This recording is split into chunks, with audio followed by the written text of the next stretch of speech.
ঠান্ডা তো চলেই যাচ্ছে আস্তে আস্তে, তাই ভাবলাম আমিও সবার মতন পালক চিকেনটা বানিয়েই নিই। তো এই যা যা লাগে, পালং শাকটাকে আগে ভালোভাবে গরম করে নিতে হবে, মানে সেদ্ধ করে নিতে হবে একটু চিনি একটু নুন দিয়ে। তারপর ওর মধ্যে ধনে পাতা কাঁচা লঙ্কা আদা দিয়ে ব্লেন্ড করে নিতে হবে। আমি কড়াইতে দিয়ে দিয়েছি ঘি আর সর্ষের তেল, তারপরে দিলাম গোটা জিরে।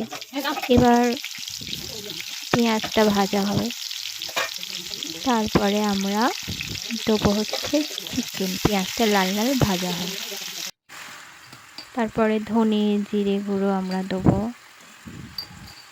যা যা মশলা লাগে চিকেনে, ধনে জিরে, তারপরে নুন দেবো, হলুদ গুঁড়ো লঙ্কা গুঁড়ো সব দিয়ে ভালোভাবে একটু কষাবো আমরা।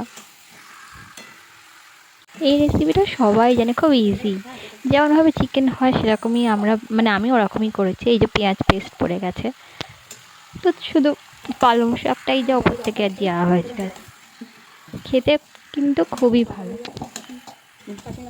তোমরা একবার ট্রাই করে দেখতেই পারো, আমার তো ভালোই লেগেছে। যারা যারা খাওনি তারা ট্রাই করে দেখতে পারো, খুব ভালো হয়েছে। আমার বাড়ির সবারও খুব ভালো লেগেছে পালক চিকেন।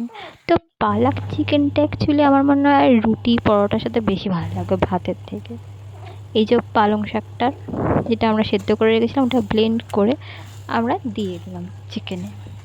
এবার এটাকেও একটু ভালোভাবে কষাতে হবে, তারপরে নুন টুন দিয়ে দিলাম, নুন হলুদটা আগেই দিয়েছিলাম, লঙ্কা গুঁড়ি আমার একটু মনে হচ্ছিলো ঝালটা কম হবে তাই জন্য লঙ্কা গুঁড়ো আবার দিয়েছি। এবার কাঁচা লঙ্কাও দিয়েছি, কারণ আমার কর্তামশাই ঝাল খেতে একটু বেশি ভালোবাসে। আর এই যে হয়ে গেল পালক চিকেন।